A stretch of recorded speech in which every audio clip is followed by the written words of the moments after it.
गोय पर्यटन थळ आशिल्ल्यान केंद्र सरकारा कडल्यान वेगवेगळ्या प्रकल्पा खातीर वीज खात्याक 1606 कोटी रुपयांचो निधी मंजूर केला।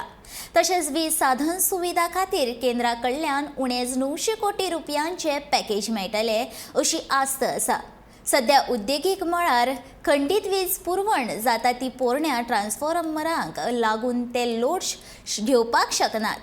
1 ते 2 म्हयन्या भितर वीज खाते ते बदलपाक सुरवात करतले अशें सुदिनान सांगले। Almost 100% meeting is in a positive direction.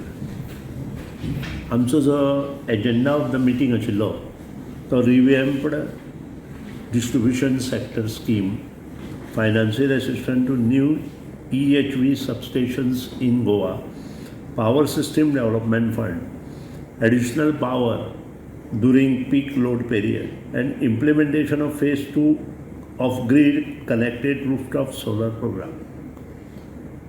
यातून सबंद जे प्रोजेक्ट आसा आमचो, इन्क्लुडींग 2 नवी सबस्टेशन नॉर्थ गोवा आणि south Goa. The project cost is around 1602 crores, of which Union Minister already agreed that maximum projects will be sanctioned this year for the Goa being a touristic importance city. आता पासून आमकां 90 ते 95 कोटीच मेळिल्ले.